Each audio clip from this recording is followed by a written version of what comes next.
Well, again, I'm certainly glad to be back from our Mexico trip and to be back in church with you today. And reminds us that although we're celebrating the so much about our country, and hopefully many of you had a good 4th of July, maybe things were mentioned, or at least you remembered some point around that point in time. We ate hamburgers and did homemade ice cream, and hoping that everybody at least took time, at least on their own, to remember what some of the sacrifices that people have made and continue to make. My sister's going out to see my nephew, who's in the Navy. He's been in the Navy almost 20 years, and he will be disembarking from his last shipboard tour on July 18th. I believe on July 18th, and that's her birthday. So even though she's not been feeling very well, she's going to drive out there to be there when he gets off the ship for his wife and his son. And that repeats hundreds and thousands of times every day across this country, men and women who have really done so much to serve our nation and to keep us in the comfort and freedoms that we have. So we thank them for that. When we were down in Mexico, it's a different country. We just go across the border into Mexico, not very far, into Nuevo Laredo and the little environs around there, the little towns. And I'll tell you more about that later. But it reminded me that it's not America. There's no place like the United States. You can go 5 miles over the border and there's no place like the United States. But that was our 28th trip down there, and we were glad to be able to go. The theme for that trip, and I'm going to use that for the sermon today, we always try to pick a theme for our mission trip so that we're all sort of thinking the same thing as the 8 days unfolds that we're down there. And we have chapel services and debrief services, and we talk about this theme. And this year we picked Always Follow Jesus as the theme. And when I introduced that the first night, we have a chaplain. We have another pastor that goes down. He's our chaplain, but I always get to introduce the theme the first night. And I said, well, let's take that, Always Follow Jesus, and let's work that kind of back from the back end forward. Jesus. Think about that word first. And we spent some time on that. I won't spend as much time here with you guys. But we want to be sure if we're following somebody that we're following the right person. And in this case, we're following Jesus. And is it the Jesus of the Bible? Or is it the Jesus of our imagination? Is it Jesus that we feel comfortable with? Or the Jesus that kind of agrees with our viewpoint of different things? Or is it the real Jesus who gave us himself, first of all, in his sacrifice, and then gives us things to live by? And we follow him. We follow those things. We follow him as a person. We know he's the Son of the Father. We know he's the Creator. We know he's the Savior. We know he's a Redeemer. And if that's the Jesus that I wanted our folks to be following during the week down there. So let's go on to the next word, follow. What does following mean in this sense? Well, I think it means to identify with, to know, to learn from, to honor, to respect, to obey, to emulate, to represent. If we follow somebody, we do all those things. And then always, in every aspect of our life, in every day, in every event, in every thought, we strive, not perfectly, not without failures, we strive to always follow Jesus. So that was our theme down there. Mindy had read a series of verses out of Matthew 4. And to remind us of that story, Jesus calling his first disciples. And he goes out to the seashore and he walks along. And I remember, I'm kind of one of these, I get ideas on certain things. And one of the things I like to follow is Jesus movies. You know, over the decades, since the 40s, 50s, maybe before, they've made movies about Jesus, about his life. Some better than others as far as the movies are concerned. But in a number of them, Jesus looks like some kind of psychotic weirdo. And I find that interesting, that in order to make him look spiritual, I guess, or holy or godly, they make him look like he's spaced out in some way. And so I remember this one movie, he's walking along the beach, and the guys are out there just fishing away, you know, like they've never seen Jesus before in their life. And he walks up with this kind of this stare, like like Dracula would have or something in the old Dracula movies, and he just like stares at him and he goes, "Come, follow me," and they just like, oh, they just head off and start following him. And I'm thinking, eek, not sure that's quite the way that was, Maybe they knew Jesus from before, maybe they didn't heard him speak, maybe they knew his family. I don't know, but I just don't think they followed some kind of psychotic, strange person into something they had no earthly idea. But they did, it says, at once, or the other one says immediately, they left their nets and followed him. They did follow him. They did leave where they were in life and follow him. It was risky. It's a risky move, but it was kind of an obvious move in a way, because there was Jesus. He was right there, and whatever they knew or didn't know about him, whatever movement of the Holy Spirit was taking place, they followed this man that came walking down the beach. And have you ever thought about that it would maybe be easier to be a follower of Jesus back then? Because there he was. He was right there. And if he said, "Follow me," you went, "Okay." And you followed him. You did what he did. And you wake up in the morning, you go, "Jesus, what are we going to do today?" He goes, "Well, we're going to go down this road, we're going to go to this town, and we're going to do this, and we're going to do that." And you're like, okay, you kind of got it lined out. I can follow that, I can do that. What are we eating for lunch? Well, we're going to go over here and eat lunch, or we're going to go down by the shore, and there's some people down there I need to speak to. You're following every day. When are we going to go to sleep? When are we going to get up? You're following Jesus back in those days. And I thought, well, that would be nice to have somebody right there that you could see and that you could hear and that you could touch. And it was speaking words that bounced off your eardrums, and he said, "Follow me, be like me, emulate me, do this." You're like, okay, I got that. So for 3.5 years, his followers followed him, Jesus, physically. And then he left. Then he was crucified. Then he was buried. Now he was resurrected. And he spent another 40 days on earth. And they saw him. In fact, if you want to be turning over to John 21, we're going to read some verses there. When he came to them on this instance, it says this is the third time that they had seen him since his resurrection. So he'd been around, but he wasn't around in the same way. He wasn't with them anymore. He wasn't with them on a daily basis. And they were sort of getting used to the idea that I've got to follow Jesus even when he's not here. And that gets a little trickier sometimes. That's a different mindset. So if we come over here to John 21, I want to talk about a couple other instances where he says to follow him. Has to do with Peter. I'm just sticking kind of with Peter, who's mentioned in all three of these times. You might remember after Jesus was resurrected, the disciples kind of decided they'd go back fishing, the ones that had been fishermen. And this story in verses 1 through 14 tells that Peter and some of the others were back out in the boats. They weren't sure what was going on with Jesus and this whole following thing and what was going to be the future in this occupation of following, I guess you'd say. And Jesus is on the shore and he's cooking some fish, and they first don't know who he is. But then he says something to him, and then Peter goes, "It's the Lord!" And he wraps his clothes around him and he jumps in the water and swims to shore. And there's Jesus cooking breakfast for him, and invites him into breakfast. And in verse 14, that's where it says it's the third time that Jesus has appeared to his disciples. Then we pick up in verse 15. Start reading there. It says, When they had finished eating, Jesus said to Simon Peter, "Simon, son of John, do you love me more than these?" Remember, Peter had some issues in his life with Jesus. He had been all gung-ho. He had been the first one to speak up, first one to jump in many cases. But he was also the first one to fail, the first one to doubt, the first one to betray Jesus. Not betray him, but deny Jesus, I should say.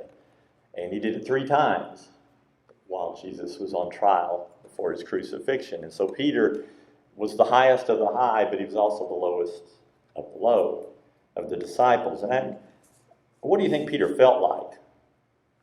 What do you think he felt like? Knowing that he had denied his master, when his master had told him that you will deny me 3 times. And Peter said, oh no, never, never, wouldn't do it. But he did it. But he did it. And now here he's on the shore eating fish for breakfast with Jesus. And Jesus is speaking to him. Do you love me more than these other disciples, more than the world, more than anything that might come between us? Do you love me? And of course, Simon says yes. And then Jesus asked him again, Simon, do you love me?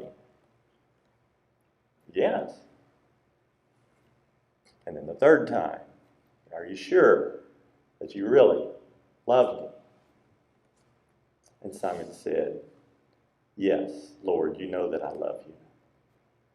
And Jesus said, take care of my sheep. Feed my sheep.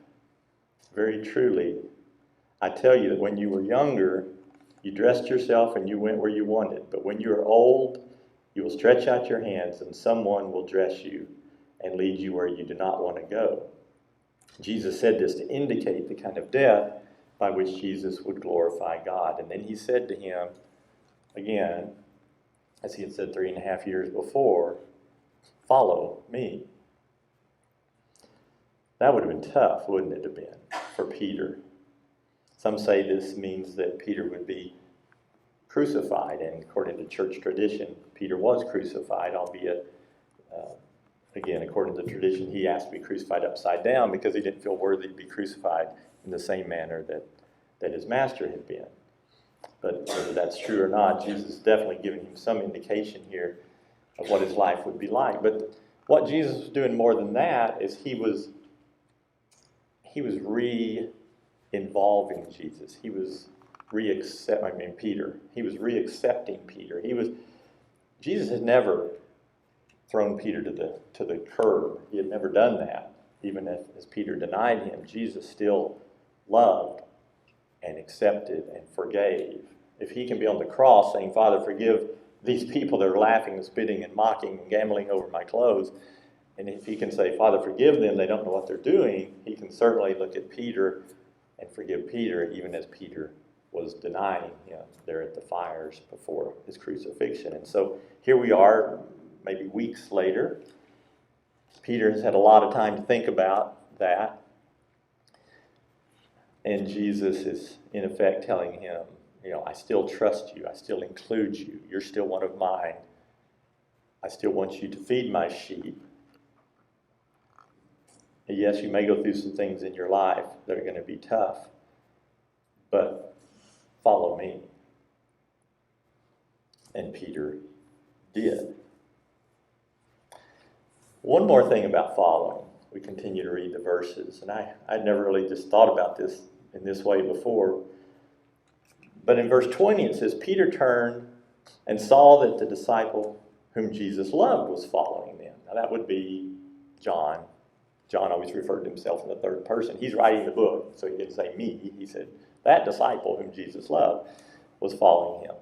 This was one who had leaned back against Jesus at the supper, the Lord's Supper, and had said, Lord, who is going to betray you? So he's identifying himself a little further. And then it's interesting. Peter saw him, that is John, and he asked, Lord, what about him? What about that guy? And Jesus answered, and this is so telling about Jesus' nature, the nature of God, and it's so telling about our nature as human beings. Jesus looked and he said this, if I want him to remain alive until I return, what is that to you? Stop right there for a second. Do you ever do that? Do you ever find yourself looking at somebody else and going, yeah, they're a better Christian than I am? Or, I wonder if they're a better Christian than I am. I wonder how I rate on the scale with Jesus compared to this person. I wonder what's going on in their life. I wonder what Jesus is doing with them. Why isn't he doing that with me? He doesn't do that same thing with me that he does with John. John's a disciple whom Jesus loved. I'm Peter. I've never heard Jesus call me that. Rambunctious, boisterous, maybe faithful, but I don't know. I'm not like John. It's not fair. I find myself sometimes in life doing that, looking at other people, looking around, going, well, they're, it's different from them and from me. That other person's more blessed than me. Her testimony is more dramatic than mine is. Their conversion or their life story. They may have more talent than I do, more giftedness, more life experience in a certain way. Peter and John here got all this going on. And Jesus says, if I want him to remain alive until I return, what is that to you? You must follow me. You. I just, in my mind, I emphasize the word. You must follow me. Don't worry about what John's doing. Don't worry about the guy down the street. Don't worry about the next door neighbor or even the other person sitting next to you in church. You must follow me. And that's what he's called us to do. He's called us to follow him when we feel lost, as Peter did. He's called us to follow him when we feel like a failure, when we don't feel spiritual enough, when we feel unworthy, when we're maybe sinning, when we're in the doldrums. He calls us to follow him. He also calls us to follow him when things are going well, when we feel spiritual, and when we've been keeping close to God. And that's a good time to follow him too. But there's no time where Jesus says, okay, now stop following me because you're just not measuring up right now. No, he still wants us to follow him because that's the only way we come back into relationship with him is to stay close to him. So whether it's the easy times, the tough times, the high times, the down times, the healthy, the sick, the rich, the poor, always follow Jesus. That's what he tells us to do. See, because he never gives up on us. He never stops calling to us to follow him. He never stops providing the means, the avenue, the communication channel. He never stops giving us his Holy Spirit to lead us and guide us, to be inside of us. He never pulls that away. He never separates himself from us. And so we always follow Jesus. You are in your own unique relationship with the Father through Jesus by the Holy Spirit. No one else in this room, no one else in this world is in the same walk, the same journey that you're in, that I'm in. They're different, they're unique, they're special. And so when I follow Jesus, it looks different than when you follow Jesus. Not radically different. We're still following the same Jesus. He's still giving us the guidelines. He's still giving us the boundaries to follow. But within that, there's a wide, wide range of what that looks like. And so if we were to compare ourselves with John, we're going to limit what God can do through our individual following. And Peter, as we read the other books of the Bible that he's either been in or written, we found out that he found his way, and it was unique, and it was Peter. And sometimes he got himself in trouble, even later in life, and sometimes he did real well, but he was following Jesus, and we do the same. So in your giftedness, in your life experience, in your calling, in your way, in my way, we follow Jesus, not comparing ourselves with someone else. We do what we can do to follow, not what someone else does to follow. So I just want us to rest in that, to know that there's not an exact way, narrow way that you have to follow, but yours can look different. But we do follow the same Jesus. That's what I was pointing out to our folks down there. Because when we're on the mission trip, we have 8 days. We do at least 2 different activities each day. Some are children's homes, feeding. We're doing repairs. We're painting. We're doing outreach in a park. We're visiting a deportee center, a refugee center. It could be any of those things. And so even each day, our following Jesus, even as a group, much less the individuals within a group, looks different. And I tried to tell our people, you may be at the same activity that the rest of us are at, because we all stay together. And somebody may be over here talking and playing with the children, and somebody else is over here repairing doors and somebody else is talking to the director of the place to find out what their needs are. And so when we get back to camp and we compare notes, everybody's got a different story. It's like you were at a different place almost. You saw different things. You were involved differently. But, we were all at the same place. We were all following Jesus. It just looks different. And we're able to share those experiences around. I want to show you a few photos. Giving Lee a little notice there. That's my nephew, by the way, running this down. He does a good job. I was gone 2 weeks, and I heard that both weeks y'all finished for church like 15 minutes early. That's good, because what I want to do is take those extra 30 minutes, and I'll just use them all today, and tack them onto the end of my sermon, because I want it to come out. I want it to average out. So that's what we'll do, sort of. I'll see if I can get through these in a reasonable time. Tell you a story or two about our trip. I hope it'll be inspiring to you just to hear about it. And I know many of you knew about it in advance, but have been praying for it. There's so many different things that happen on the trip, I'll just have to tell you a few. This is my garage with some of the items in it. And what this is, there's a craft store, a craft outlet, I guess you'd say, distribution house over in Big Sandy, not far from here. And they do fulfillment, it's called, for many different companies. One of the companies makes craft kits, okay? And you might get a kit, and it's all the parts and pieces, strings and rocks and metal and that you make jewelry with. You make some necklaces, make some earrings, Maybe you have another kit that's about making greeting cards, and you have all kinds of things you stick on and cut out. And they're high class. These aren't like kiddie things. These are nice things. But every now and then stuff overstocks and people quit buying it, and one of the guys there in Big Sandy, they give it to him for him to distribute. Not in the area, not to resell it. He's got to get rid of it somewhere. Otherwise, it just goes in their dumpsters.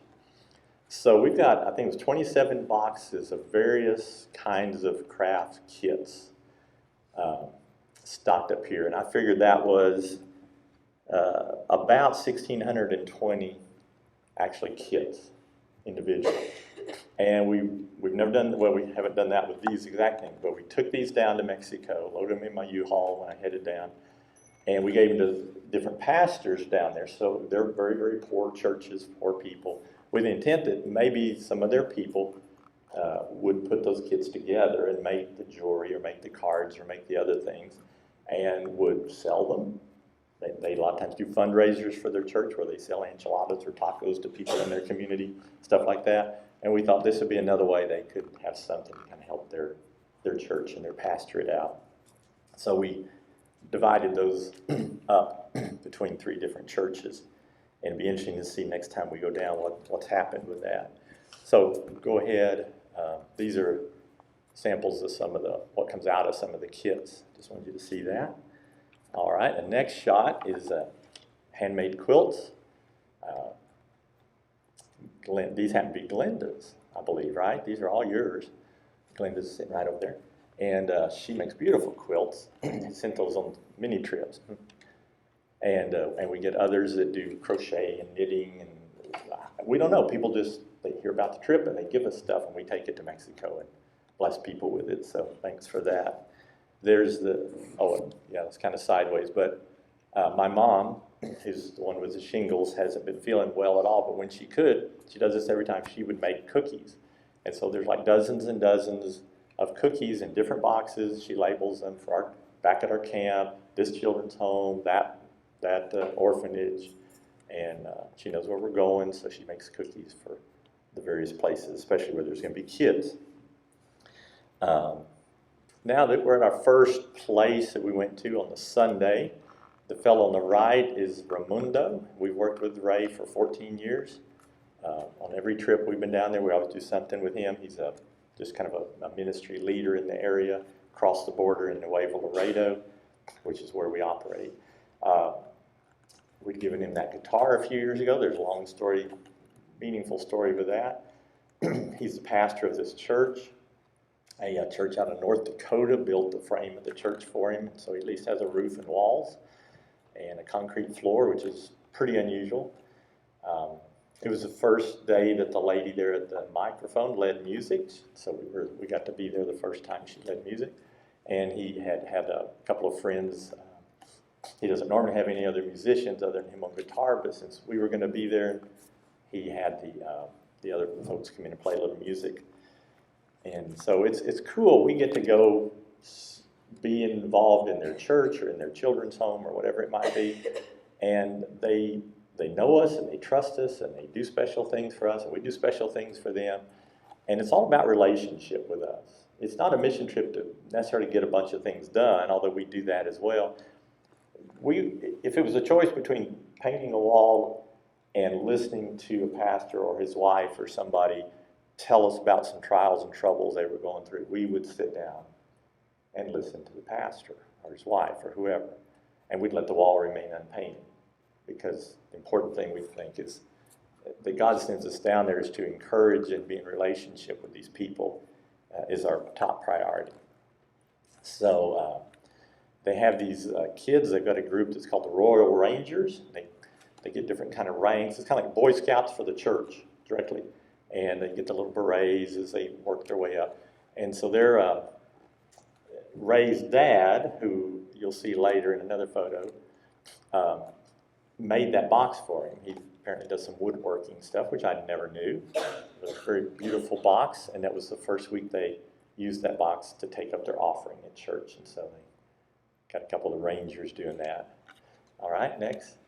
We're at the same place. We're at a building right next door to the main church. They helped to finish this building out one day and make it a feeding center and a after-school mentoring and classes and so forth with the kids. But right now, one of our people is presenting a Bible lesson to their kids. So go ahead, Lee. And we're now inside that building. He did the Bible lesson. I'll tell you more about that later at another place. And here we're teaching them some songs that have motions. Kids love to move, and so we have certain songs in Spanish that we do. And okay, so that was at the one place. That was at Raimundo's place. Moving along with the story, we're now at a different place. This is Pastor Fernando's, who is way over there on the left, standing under that fan with his little grandson and his wife behind him there. And we're teaching the lesson again, and we had about 50 kids, I think, at this place. They extend a little farther back in that room. And what we did at these kind of places, we teach them a Bible lesson, and it has a demo thing that they do, which they find kind of fun. And then we have a big craft project that ties into the Bible lesson, so the kids get to sit there and make something that they can take home. And they have a blast with that. And then we teach them some of these songs, which again are Christian, Spanish, motion, fun songs that have to do with the lesson. And we feed them snacks or a lunch or whatever. And then after 3 or 4 hours, we send them on their way. And we're wore out, and I hope they are too. So, but it never got over 100 degrees. We counted that a blessing. We've never been there in the summer that it has not gotten well over 100 degrees. So had a little front move through, and it was plenty hot, but it wasn't over 100. So this is a little demo that goes with the lesson. That box is what he did is he put some water, 2 or 3 water bottles in there, taped it up in there. So first you have one kid come up and you try to put it on their back. Well, of course, it's off balance and the water bottles are rolling around and keeps falling off and they can't keep it on their back.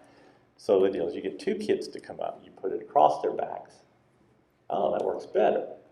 In another instance, I'll just go ahead and tell you here, then there's a second part of the lesson where the guy has weights. We have a 5-pound weight, a 25-pound weight, a car jack, and other things. We're trying to make the point, and that's what the lesson's about, that even at their young age, but all of us, we have times in our life where we need help, where we need somebody to come alongside us. We need someone to help carry a load. We've got a burden. We've got something that's hard on us, that's heavy, that weighs on us. And of course, being in the environment that these kids are in, even though they may be 3, 5, 8 years old, they have plenty of things to be concerned about. And they need Jesus, and we all need Jesus to help carry that load. He's there, and he's always there, and he's always faithful. And even if nobody else is around, he's with them, and that's the lesson. So they find out that works a lot better to have help. And here they're doing their Bible lesson. We have a printed Bible lesson, and they have a blast with that because it's got puzzles and crossword things and things to color. And so we do that for a little bit. Okay. This just random. The people on the trip, we didn't create this idea, but they found some things of yarn, and so they made, I don't know what you call it anymore, but when you get the yarn and you put it between your fingers and you make the little ladder and all this kind of stuff. Been since I was 8 since I did that. Well, that just became a popular thing, so we had to do that everywhere we went, and we didn't even plan that. Just a couple of the teenagers on the trip figured, let's just do that. So they were heroes from there on out. At this place, they cooked lunch for us. That's going to be a theme you're going to see through these slides, is us eating Mexican food, real Mexican food made by real Mexican people. And so that's a pastor's wife and another lady, and scrumptious lunch they're cooking. The next slide, I think, shows us eating their lunch. What a blessing that is. Years ago, we've been making this trip for many, many years, and they never offered to feed us. We would have never thought of asking them to. We never did ask them to. But as they've gotten to know us better, it becomes that hospitality thing. They trust us, and they go, when you come next time, what do you want to eat? Hey, chili granos, for me. So last time we were there, they made chili granos, and this time they made something else that somebody had requested. So it is wonderful to know that we're building that kind of relationship with these people. Let's go ahead. This is the only shot showing this pastor and his wife. That's the pastor sitting right in the middle under the tree back there, Pastor Pedro. We've done things with him many, many, many times. We just didn't do anything with him this time. Just didn't work into the schedule. But we went and visited with him for 2 or 3 hours one afternoon, him and his wife. We just sat under the tree and just talked and just heard what was going on with them and their 2 churches. And he's thinking of starting a 3rd church up in the mountains, about 6 hours to the interior. And just, these people are dedicated. They do amazing things with very little resources. So we were there. We went to a feeding center. This is on the U.S. side of the border. We usually spend one day on the U.S. side doing things. And this Pedro, he's dipping up a fruit cocktail kind of thing. And I think the next picture shows the people. This is just a homeless feeding center. They're in Laredo, and it's been around since the 30s. And this is the first time we helped out there, but we wanted to come kind of try that out and see if we could help and give the kitchen staff a little break for the day. And so we did breakfast, served breakfast, helped prepare lunch, served lunch. So we were there for several hours. Got to tell you a story here. The fellow on the left with the white hair, that's Randy. We've worked with Randy for a lot of years. He's not a pastor. He doesn't have a church. He's a Christian guy that felt moved years ago to help take care of the homeless, to help feed the homeless there in Laredo. So he began a feeding ministry every day at lunch. And that Bethany house where we were preparing or helping serve the meals, they prepare these meals for him in these styrofoam containers. And we've gone out with him before on these journeys. He gets them in his truck or a van or whatever he's got at the time. And he does this faithfully 5 days a week. And him and his wife, many days she'll go with him. And he drives around town, and we got to do this with him. We piled all the food and 16 people in him and our 2 vans, and we drove around town for 3 hours, under the bridge, over to the dumpster, back behind the 7-Eleven, back to another bridge, out in a desolate area over here, back. And he knew where all these people hang out, and he knows their situations. He knows if they're on drugs. He knows if they're prostituting on the street. He knows whatever it is. But he loves them all. He knows them by name. He asks what they need. If they need some clothes or some medicine, he'll try to get it for them if he can. So it's just really meaningful to go around with him and to see these people, some of which we've seen before. sad in a way to know they're still in the streets, but we knew some of them from before. At this particular location, and I took this picture before the lady came up and got in it. We're at the top of an overpass. Down underneath the overpass, there's a whole bunch of people living down there. Kind of a little commune, I guess. We didn't go down there and look, but they came up. We honked the horn, and they came up. And pretty obvious, most of them are on drugs. They were just kind of high as a kite right there. But they were real nice, and they appreciated the food, and they thanked us, and so forth. And there was one lady, and he told us the story as we were driving over there. One lady was 4 months pregnant, and she wanted to keep the baby, but she knew if she was addicted to drugs, when she had the baby, they would take the child from her. And it's a sad situation. So she wanted to get off of drugs, as I'm sure they all do. But she was just in this really sad state, and he asked if we would pray for her, but she didn't come up initially. But then she did come up, and I didn't get a picture later. But she came up, she's just real haggard, barefoot, just pretty not in a good condition when she came up. Real sweet though, real nice. And it was hot. We're standing on this dirt. And she's like standing, putting one foot on top of the other, and then she switches and puts the other foot on top of the other, and she's kind of dancing around, talking, and we're going to pray for her. And one of the ladies in our group says, "Honey, you need something on your feet." So she takes her shoes off and she gives her socks, and she goes, "Here, put these on." So the girl's like putting the socks on, but it's still really, really hot. And so the lady goes, "Well, just take the shoes." So she gives her the shoes off her feet, and the lady started crying. I can't imagine why. The lady goes, "Well, I got 3 of the pair back to the place. I'll just go barefoot the rest of the day. No big deal." So the lady got a pair of shoes. And so go ahead if you would. This was some other ladies on the street. Again, they're all addicts. Some are prostitutes. Me and Mary got her little face stuck in between a couple of the ladies there. And we're just trying to love on them. We gave them these bags of toiletries. We knew we'd be doing this, so we brought with us a bunch of toothpaste and toothbrushes and rags and socks, and we pre-packed all this stuff at the camp, and we took it out with us that day. So we distributed probably between 200 and 300 meals. I think there's one more shot here, Lee. No, that was it. Okay. We go to a park at the very end, and there's usually 40 or 50 people at that park. The homeless hang out there. This is another ministry partner. They've just bought this 1.5 acres of land. It's just raw land down on the edge of town. They keep outgrowing their little. They're actually in a neighborhood, little tiny houses, and they're trying to run a Christian school out of there, and they want to have a teaching center for pastors, and they want to have a housing for missionaries that come through. So they've been praying for several years, and they were blessed with 1.5 acres of land. And they had just gotten it, and we got to help start clearing it. So not quite 100 degrees, muggy, rains on us part of the time we're out there. We're picking up trash and yuck and bagging it and all this. So it was cool. I think we have a picture of us working. There we are, like a bunch of ants on the hillside. We're helping to start cleaning it up. But we did get some assistance. The next picture. Dun, da, da, da. Here they come. They'd arranged for this guy. So we worked about an hour and a half, and then he comes in. Of course, he's not picking up the trash. He's clearing out the mesquite trees and the brush.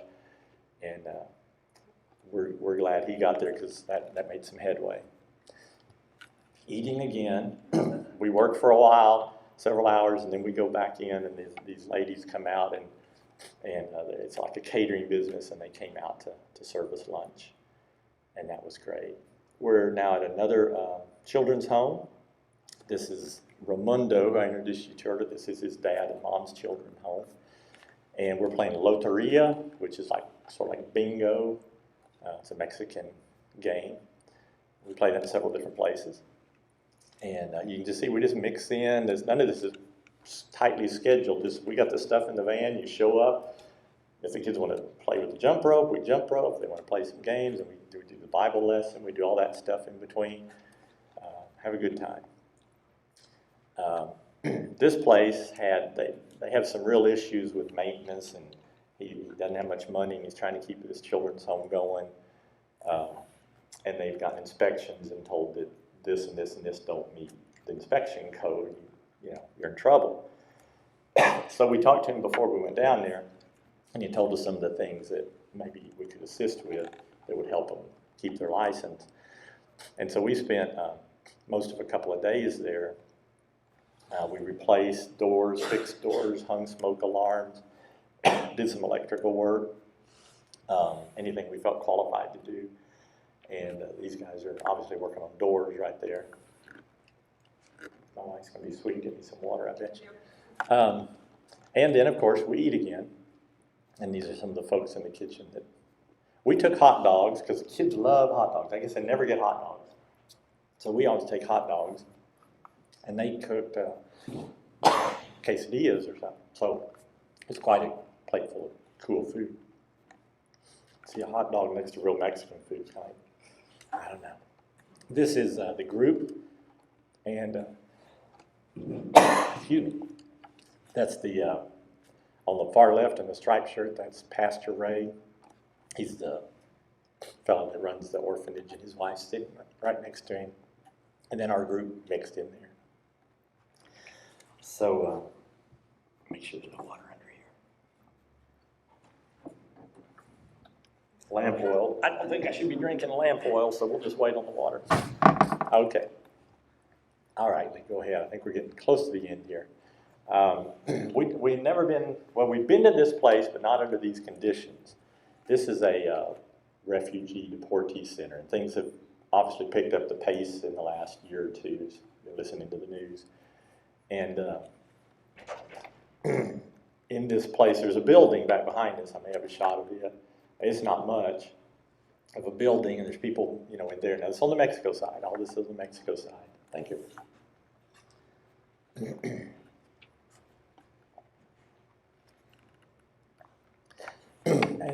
And this is what they're living in. This area is all Cubans. And it's just tarps and little tents and pieces of plastic and the best they can do. And there's a little kind of a place where they can do charcoal and cook. And there's some bathrooms. And that's pretty much it. It's 100 degrees out there, kind of sitting on the asphalt in your little tent, waiting for something to happen. Either be allowed into the U.S. or deported back to where you came from. So we heard a lot of their stories. This is Emmanuel on the right.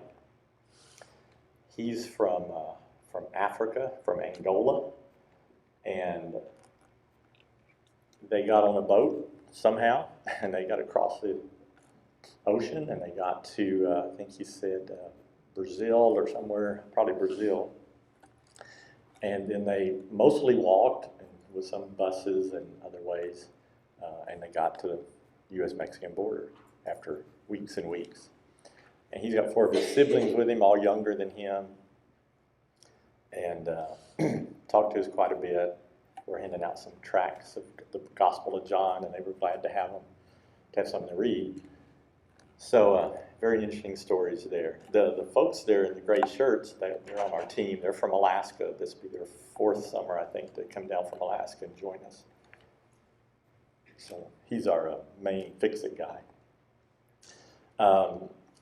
One of our teens that has been on our trip before, a couple years ago, she's in a running club out in her home area in Georgia, girls running club. And so a couple of years now, and they did it again this year, they get to the end of the season. Of course, they have these shoes that have only been used for a year, so they're still in pretty good shape.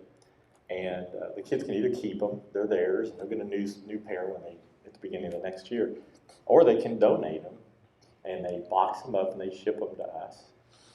In this case, because she didn't come this year, but she went ahead and collected 172 pair of shoes and paid to ship them over, and then sent us a donation for $200 out of the money people had given to pay the shipping costs.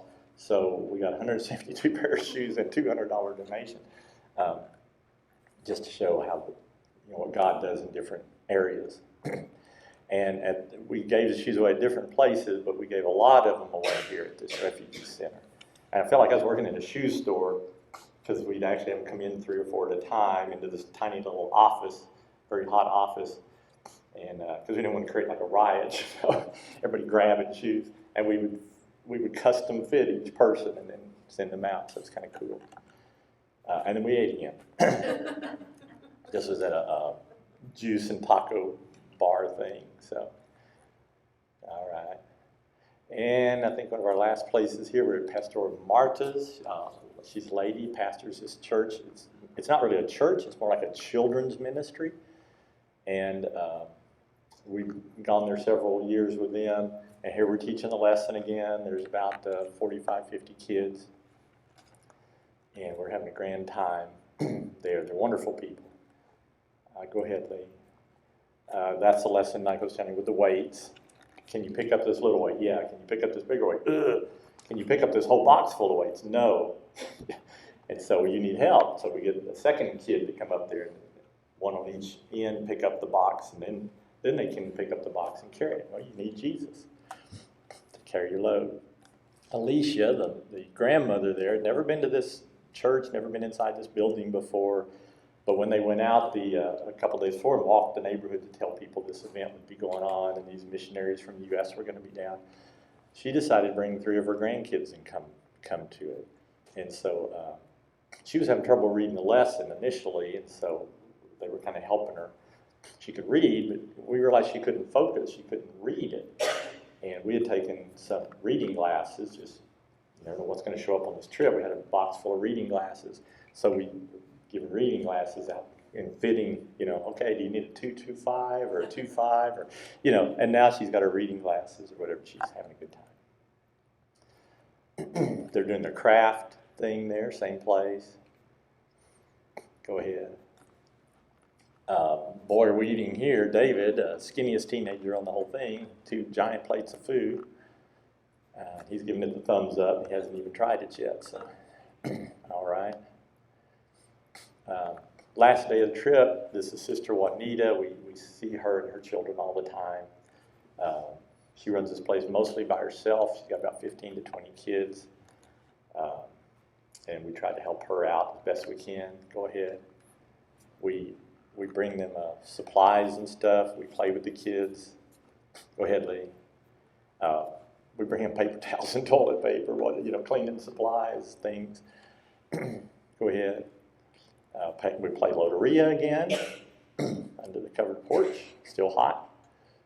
And last year we took them a slip and slide. This is the second year.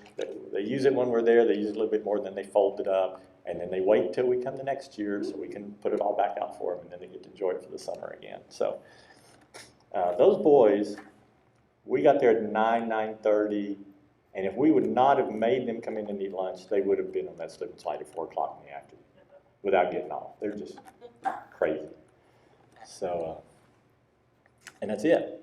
So that's what we did on that particular trip. I tie that in to the always follow Jesus that we started out, knowing the real Jesus, following him as you know how and are able, and following him always.